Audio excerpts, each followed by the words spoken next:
അതുകൊണ്ട് ഒരുപാട് പേർക്ക് ഓപ്പറേഷൻ ഇല്ലാതാക്കിയ കോൺഫിഡൻസോടെ തന്നെ സംസാരിക്കുന്നത്. ഇതങ്ങനെ പേടിക്കേണ്ടതും ഇത് 50 വയസ്സായ ഒരു മൂത്രം പോവാതെ ആകുമ്പോഴേക്ക് ബുദ്ധിമുട്ടുണ്ടോ ആയിട്ടുള്ള സംഗതിയൊന്നുമല്ല.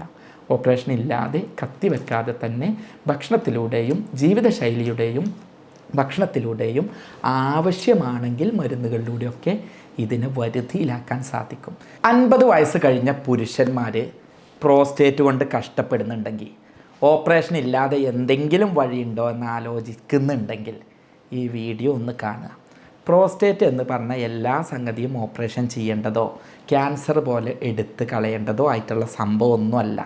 ഒന്ന് ശ്രദ്ധിച്ച് കഴിഞ്ഞാൽ, സൂക്ഷിച്ച് കഴിഞ്ഞാൽ മൂത്രം ഇടയ്ക്കിടയ്ക്ക് പോകുന്നതും മൂത്രമൊഴിക്കുമ്പോഴുള്ള പ്രയാസവും മൂത്രം പിടിച്ച് നിൽക്കാനുള്ള പ്രയാസവും മൂത്രം ഒഴിക്കാൻ അങ്ങനെ മുട്ടി നിന്ന് ബാത്റൂമിൻ്റെ വാതിൽക്ക് എത്തുമ്പോൾ മൂത്രം പോകുന്ന പ്രയാസവും മൂത്രമൊഴിച്ച് കഴിഞ്ഞാൽ പിന്നെയും മൂത്രമൊഴിക്കാൻ തോന്നുന്നുണ്ട് എന്നുള്ള പ്രയാസമൊക്കെ മാറ്റിയെടുക്കാൻ കഴിയും. അത്തരക്കാർക്ക് വേണ്ടിയിട്ടുള്ളതാണ് ഇന്നത്തെ ഈ വീഡിയോ. എൻ്റെ പല സുഹൃത്തുക്കളും ചോദിക്കാറുണ്ട്, പ്രോസ്റ്റേറ്റ് ഗ്രന്ഥിക്ക് വീക്കം വന്നാൽ സർജറി അല്ലാതെ എന്തെങ്കിലും വഴിയുണ്ടോ? ഒരു സ്ഥലത്തേക്ക് പോകാൻ പറ്റുന്നില്ല, ഒന്ന് നിസ്കരിക്കാൻ പോകാൻ പറ്റണില്ല, പള്ളിയിൽ ജുമ കഴിയുമ്പോഴേക്ക് മൂത്രമൊഴിക്കാൻ മുട്ടും, മൂത്രമൊഴിച്ച് കഴിഞ്ഞ് വീണ്ടും വരുമ്പോഴേക്ക് വീണ്ടും മൂത്രമൊഴിക്കാനാകും. അതല്ലെങ്കിൽ ഞാൻ പലപ്പോഴും ഒരു നല്ല കാര്യത്തിന് പോകുമ്പോൾ ഇങ്ങനെ ഈ മാലിന്യവും പേറി നടക്കലാണ് എന്ന് പറയാറുണ്ട്. അത്തരക്കാർ ശ്രദ്ധിക്കേണ്ടതും സൂക്ഷിക്കേണ്ടതും ശ്രദ്ധിച്ചാൽ മാറ്റുന്നതുമായിട്ടുള്ള 5 ടിപ്സ് പറഞ്ഞുതരാം. ഞാൻ doctor Basil Yusuf, doctor Basil's homeo hospital, Pandikkad, Malappuram ജില്ല, നടക്കാവ്, കോഴിക്കോട്. നമ്മുടെ പ്രോസ്റ്റേറ്റ് ഗ്രന്ഥി എന്ന് പറയുന്നത് നമ്മളെ ശുക്ലോൽപാദനത്തിൽ 30% വരെ കോൺട്രിബ്യൂട്ട് ചെയ്യുന്ന ഒരു അവയവമാണ്. അതുകൊണ്ട് തന്നെ വയസ്സാവുമ്പോൾ റീപ്രൊഡക്റ്റീവ് ഏജ് ഇങ്ങനെ അവസാനത്തിലെത്തുമ്പോൾ ആ ഗ്രന്ഥിക്ക് ചെറിയ വീക്കം വന്ന് വീക്കം വന്ന് എടുത്തുള്ള മൂത്രനാളിനെ ഒന്ന് ബ്ലോക്കാക്കും. നിങ്ങൾക്ക് മനസ്സിലാവുന്ന ഭാഷയിൽ പറഞ്ഞുതരാം. ഈ ഒരു മൂത്രനാളി പ്രോസ്റ്റേറ്റിൻ്റെ ഇടയിൽ കൂടിയാണ് പോകുന്നത്.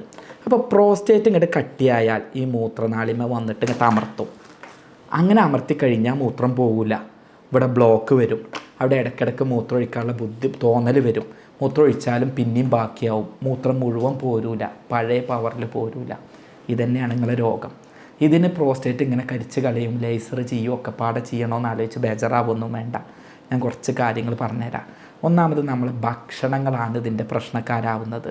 മദ്യപാനം ഒഴിവാക്കുക, ഭയങ്കരമായിട്ട് വെള്ളം കുടിച്ച് കയറ്റണ പരിപാടി ഒഴിവാക്കുക, അനാവശ്യമായിട്ട് ചായ നല്ലോണം കുടിക്കണ പരിപാടി ഒഴിവാക്കുക, നല്ലോണം പറഞ്ഞിട്ടുള്ള പാലുൽപ്പന്നങ്ങൾ പരമാവധി ഒഴിവാക്കുക, പഞ്ചസാര, ഫ്രോസൺ ഫുഡുകൾ, ഫാസ്റ്റ് ഫുഡുകൾ, കോളകൾ, കളർ വെള്ളങ്ങൾ ഇതൊഴിവാക്കുക. നല്ലോണം വ്യായാമം ചെയ്യുക, ഇരുന്ന് ജോലി ചെയ്യുന്ന പരിപാടി, കമ്പ്യൂട്ടറിൻ്റെ ഒക്കെ മുന്നിൽ ഇരുന്ന് ജോലി ചെയ്ത് കുത്തിയിരുന്ന് ചെയ്യുന്ന പരിപാടി ഒഴിവാക്കുക. അതുപോലെ തന്നെ ഭക്ഷണത്തിൽ കുറച്ച് സാധനങ്ങൾ ഉൾപ്പെടുത്തുക. അതിലേറ്റവും കൂടുതൽ വേണ്ട സാധനമാണ് ലൈക്കോപ്പിൻ എന്ന് പറഞ്ഞ സാധനം. ഇത് നമുക്ക് ഏറ്റവും കൂടുതൽ തക്കാളിയിൽ നിന്നും മത്തൻകുരു എന്നൊക്കെ നല്ലോണം കിട്ടും. ഇത് നന്നായിട്ട് ഉപയോഗിക്കാം. മത്തൻ്റെയും കുമ്പളത്തിൻ്റെ ഒക്കെ കുരു ഭക്ഷണത്തിൽ ഉൾപ്പെടുത്തിയാൽ തന്നെ ഇതിനെ നന്നായിട്ട് ചെറുത്ത് തോൽപ്പിക്കാൻ പറ്റും. പലരും എന്ത് ചെയ്യലുണ്ട്, ഇത് റോസ്റ്റഡ് ആക്കിയിട്ടൊക്കെ കഴിക്കലുണ്ട്. ഒരു 30-40 കുരു രാവിലെ വൈകുന്നേരമായിട്ട് നിങ്ങൾ ഉള്ളിലേക്ക് എത്തിക്കൂ, വളരെ നല്ലത്. 2 തക്കാളി, ഇത് നിങ്ങൾ നല്ല ഫ്രഷായിട്ട് വീട്ടിൽ നാട്ടിൽ കിട്ടുന്ന തക്കാളി പച്ചക്കായിട്ടോ കറി വെച്ചിട്ടോ സലാഡാക്കിയിട്ടോ എങ്ങനെയെങ്കിലും ഉള്ളിലെത്തിക്കും. തക്കാളി സോസും അതേപോലെ തന്നെ തക്കാളി കെച്ചപ്പൊന്നും വാങ്ങിയിട്ട് പെടരുത്. കാരണം അതിൽ തക്കാളി എത്ര ഉണ്ടെന്ന് അള്ളാഹ്ക്കറിയാം. അപ്പോൾ അതുകൊണ്ട് തന്നെ എന്ത് ചെയ്യരുത്, അത് വാങ്ങിയിട്ട് ഈ കെമിക്കലുകളൊക്കെ വാങ്ങി കുടുങ്ങുന്ന അവസ്ഥ ഉണ്ടാവരുത്.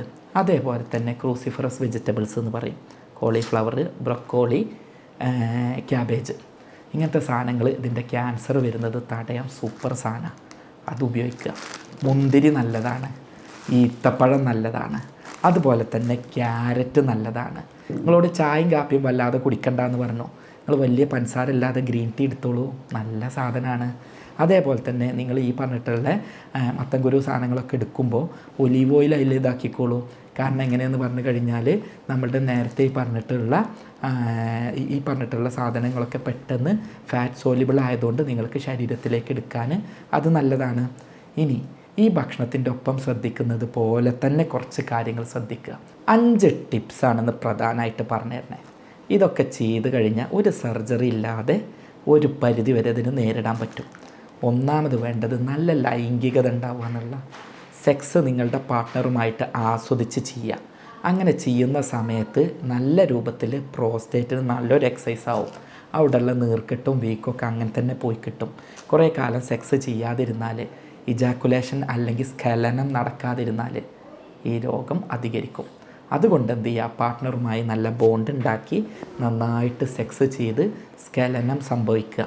ഇനി പാർട്ട്ണർ ഇല്ലാത്തവരാണ് എന്നുണ്ടെങ്കിൽ സ്വയംഭോഗമാണ് ഇതിനുള്ളൊരു വഴി. ആ ഭാഗത്ത് ഇജാക്കുലേഷൻ നടക്കാതിരുന്നാൽ ഇത് വീങ്ങാനുള്ള ഒരു കാരണമാവും എന്നുള്ളത് മനസ്സിലാക്കുക. ഒരു എക്സസൈസ് പറഞ്ഞുതരാം. കെഗൽ എക്സസൈസ് എന്നാണ് ഇതിൻ്റെ പേര്. നിങ്ങളെ പെൽവിക് ഫ്ലോർ മസിലിനെ സ്ട്രോങ് ആക്കിയാൽ പ്രോസ്റ്റേറ്റിന് നല്ല പവർ കിട്ടും. ഇതെങ്ങനെ ചെയ്യുക അറിയോ? നമ്മൾ മൂത്രമൊഴിക്കൂലേ, മൂത്രമൊഴിക്കുമ്പോൾ മൂത്രക്കൊടിയിൽ പിടിക്കാതെ മൂത്രം ഒഴിച്ചുകൊണ്ടിരിക്കേ അത് നിർത്തുന്ന ഒരു പരിപാടിയില്ലേ, ഒന്ന് ബലം പിടിച്ചിട്ട്, ചന്തിയിലെ മസിലിനൊന്ന് ബലം പിടിച്ചിട്ട്, അതേ പരിപാടി. ഇങ്ങനെ ശ്വാസം വലിച്ചെടുക്കും.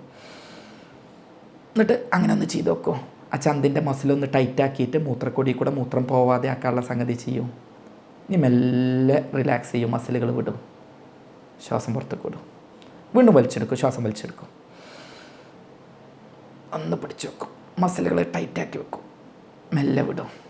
ഇങ്ങനെ 10 പ്രാവശ്യം വെച്ചിട്ട് ഒരു 5 നേരെങ്കിലും ചെയ്താൽ, ഒരു 50 പ്രാവശ്യം ഇങ്ങനെ ചെയ്താൽ പെൽവിക് ഫ്ലോർ മസിൽ നല്ല പവറായി ഈ പ്രശ്നം നല്ലോണം കുറഞ്ഞു കിട്ടും.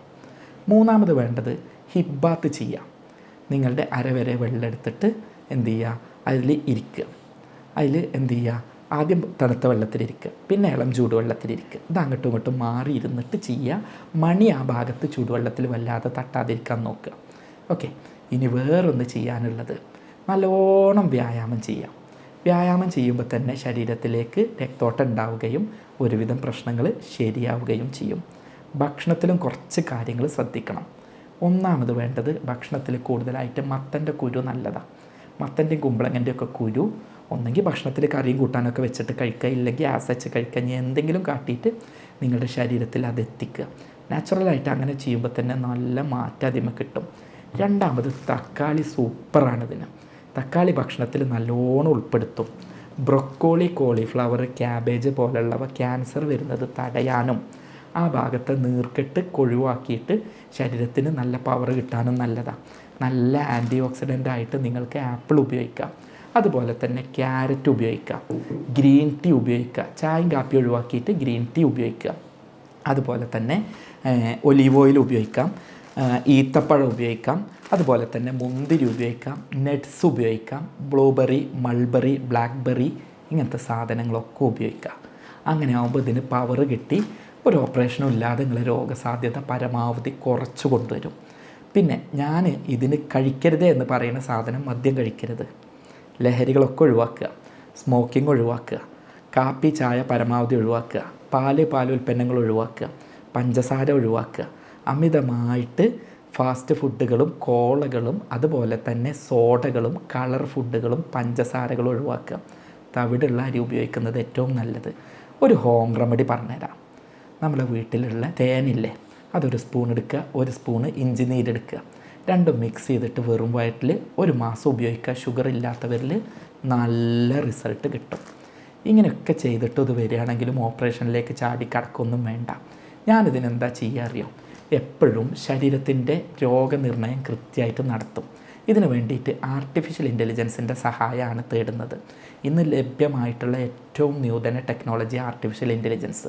ഇത് ചികിത്സയിലും സഹായിക്കുന്നുണ്ട്, രോഗനിർണയത്തിൽ സഹായിക്കുന്നുണ്ട്, മരുന്ന് നിർണയത്തിൽ സഹായിക്കുന്നുണ്ട്. നിങ്ങളുടെ ഓരോ ലക്ഷണങ്ങളും നിങ്ങളുടെ ജീവിതശൈലിയും നിങ്ങളുടെ റിസൾട്ടുകളും നിങ്ങളുടെ ഇതുവരെയുള്ള സിംറ്റംസും പ്രശ്നങ്ങളും വയസ്സും പ്രായവും ജീവിതശൈലിയൊക്കെ അടിച്ചു കൊടുത്താൽ ഇതെന്താണ്, എന്തുകൊണ്ടാണ് വന്നത്, എങ്ങനെയാണ് വന്നത്, എന്താണ് ഇതിൻ്റെ കാരണം, എന്ത് കാരണം കൊണ്ടാവാൻ എത്ര ശതമാനം സാധ്യത ഉണ്ട്, ഇത് മാറാൻ എത്ര സാധ്യത ഉണ്ട്, എന്തൊക്കെ ഭക്ഷണം അതിൽ ശ്രദ്ധിക്കേണ്ടത്, ഭക്ഷണത്തും എത്ര കിട്ടും, മരുന്ന് എത്ര കൊടുക്കണം, ഏത് മരുന്ന് കൊടുക്കണം, എത്ര ഡോസിൽ കൊടുക്കണം, എത്ര കാലം കൊടുക്കണം, എത്ര ഇടവേളയിൽ കൊടുക്കണം എന്നുള്ള എല്ലാ ഡീറ്റെയിൽസും കിട്ടുന്ന തരത്തിലുള്ള സോഫ്റ്റ്വെയറുകളും ട്രീറ്റ്മെൻറ്റ് മെത്തഡോളജികളും ഒന്നുണ്ട്. അത്തരത്തിൽ നിങ്ങൾ കൃത്യമായി രോഗനിർണയം നടത്തിയിട്ട് ജർമ്മൻ പൊട്ടൻസി മരുന്നിൻ്റെ സഹായത്തോടെയാണ് നമ്മൾ ട്രീറ്റ് ചെയ്യാറുള്ളത്. അതുകൊണ്ട് ഒരുപാട് പേർക്ക് ഓപ്പറേഷൻ ഇല്ലാതാക്കിയ കോൺഫിഡൻസോടെ തന്നെ സംസാരിക്കുന്നത്. ഇതങ്ങനെ പേടിക്കേണ്ടതും ഇത് 50 വയസ്സായ ഒരു മൂത്രം പോവാതെ ആകുമ്പോഴേക്ക് ബുദ്ധിമുട്ടുണ്ടോ ആയിട്ടുള്ള സംഗതിയൊന്നുമല്ല. ഓപ്പറേഷൻ ഇല്ലാതെ കത്തി വെക്കാതെ തന്നെ ഭക്ഷണത്തിലൂടെയും ജീവിതശൈലിയുടെയും ഭക്ഷണത്തിലൂടെയും ആവശ്യമാണെങ്കിൽ മരുന്നുകളിലൂടെയൊക്കെ ഇതിനെ വരുതിയിലാക്കാൻ സാധിക്കും. ഇത്തരത്തിൽ പ്രയാസങ്ങൾ അനുഭവിക്കുന്നവരാണെങ്കിൽ ഈ പറഞ്ഞിട്ടുള്ള സംഗതികളൊക്കെ ഒന്ന് ചെയ്ത് നോക്കുക. ഞാൻ എപ്പോഴും പറയുന്നത്, നിങ്ങൾ ഫസ്റ്റ് പ്രിഫറൻസ് വന്നവരിത് വരാതിരിക്കാനും പാരമ്പര്യമുള്ളവർ ഇനി മക്കൾക്കത് വരാതിരിക്കാനും ഈ ശീലങ്ങൾ ചെയ്യാമെന്നാണ്. ഇനി ഇതൊക്കെ ആയിട്ടും നിങ്ങൾ സർജറി തന്നെ വേണം, ഇങ്ങനെയൊന്നും ചെയ്തിട്ട് മാറുന്നില്ല എന്നുള്ളവർക്കാണെങ്കിൽ എന്നെ ബന്ധപ്പെടാം. എൻ്റെ ഫോൺ നമ്പർ ഞാൻ തരുന്നുണ്ട്. നേരിൽ വരാൻ പ്രയാസമുള്ളവർ എൻ്റെ കൂടെയുള്ള ലേഡി ഡോക്ടറെ വിളിച്ച് കാര്യങ്ങൾ പറഞ്ഞ് ചെയ്യുകയാണ് എന്നുണ്ടെങ്കിൽ നിങ്ങൾക്ക് ഓൺലൈൻ പരിശോധനയിലൂടെ പരിശോധിച്ച് മരുന്ന് എത്തിക്കാനുള്ള സംവിധാനമുണ്ട്. ഇത് പറയുമ്പോഴന്നെ പറയുന്നത്, പരമാവധി നിങ്ങൾ മരുന്ന് കുടിക്കരുത് എന്നാണ് ആഗ്രഹിക്കുന്നത്. അങ്ങേയറ്റം കുടുങ്ങിയാൽ മാത്രമാണ് ഇനി ഒരു സർജറി ഓപ്ഷൻ ഉള്ളൂ എന്നുള്ളവർക്ക് മാത്രമാണ് ഇത് പറയുന്നത്. കാരണം എന്നെ സംബന്ധിച്ചൊരു ഫോണൊന്നും അറ്റൻഡ് ചെയ്യാൻ കഴിയുന്ന അവസ്ഥയല്ല. ഞാൻ എപ്പോഴും ഞാൻ പഠിച്ചിട്ടുള്ള അറിവുകൾ ആളുകൾക്ക് ഉപകാരപ്പെടണം എന്ന് ആഗ്രഹിക്കുന്ന ആളാണ്. അതുകൊണ്ടാണ് എപ്പോഴും വീഡിയോകൾ ചെയ്ത് നിങ്ങൾക്ക് ബോധവൽക്കരണം നടത്തിക്കൊണ്ടിരിക്കുന്നത്.